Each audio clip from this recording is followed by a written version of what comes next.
এমি Martinez.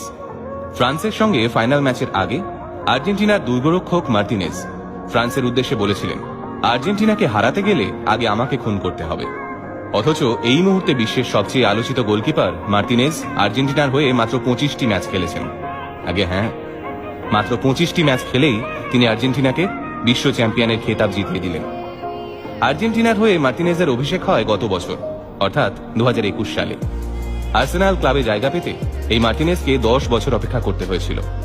ঠিকই শুনেছেন, 10 বছর আর্সেনালের বেঞ্চে চুপচাপ বসে থাকতেন এমি। অথচ মাত্র 17 বছর বয়সেই আর্সেনালের ইউথ টিমে জায়গা পেয়েছিলেন এমি। আর্জেন্টিনা ছেড়ে ইংল্যান্ডে পাড়ি দেওয়ার সময় কান্নায় ভেঙে পড়েছিলেন এমির মা আর ভাই। বারবার বলছিলেন, আমাদের ছেড়ে এত দূর যাস না। খানিকটা দূরে দাঁড়িয়ে এমির বাবাও হাউ হাউ করে কাঁদছিলেন, কিন্তু ছেলেকে আটকাননি, কারণ তিনি জানতেন তিনি এমির পড়াশোনার খরচা দিতে পারবেন না। এমিও জানত তার বাবা গরিব। বিশ্বকাপের ফাইনাল, এমবাপের ক্যারিশমায় খেলা গড়িয়ে গিয়েছে টাই ব্রেকারে। ইতিহাসের অন্যতম সেরা খেলোয়াড় লিওনেল মেসির হাতে বিশ্বকাপ উঠবে কিনা তাই নিয়ে শুরু হয়ে গিয়েছে সংশয়। 36 বছরের অপেক্ষা, ফাইনাল ম্যাচ টাই ব্রেকারে। এই ধরনের অমানসিক চাপ নিয়ে গোলের সামনে এসে দাঁড়ালেন এমি মার্তিনেজ।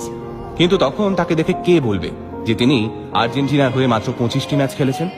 ফাইনালে তিনি যা পারফরমেন্স দেখালেন তা প্রতিটি গোলকিপারের স্বপ্ন। মেসি তাকে দলের অন্যতম গুরুত্বপূর্ণ খেলোয়াড় কেন বলেছিলেন তাও তিনি প্রমাণ করে দিয়েছেন গতকাল ফাইনাল ম্যাচে। খেলা শেষ হতে আর কয়েক মুহূর্ত বাকি। ফলাফল তখন 3-3। ফ্রান্সের এক খেলোয়াড় বল নিয়ে বক্সে ঢুকে গিয়েছেন। সামনে তখন শুধুমাত্র এমি মার্তিনেজ। গোলের উদ্দেশ্যে সজোরে বল মারলেন ফ্রান্সের ওই খেলোয়াড়। অন্য কোনো গোলকিপার হলে নির্ঘাত গোল খেতেন, তা নিয়ে কোনো সন্দেহই নেই। কিন্তু তিনি যে এমি মার্তিনেজ, ঝাঁপিয়ে পড়ে আটকে দিলেন সেই বল।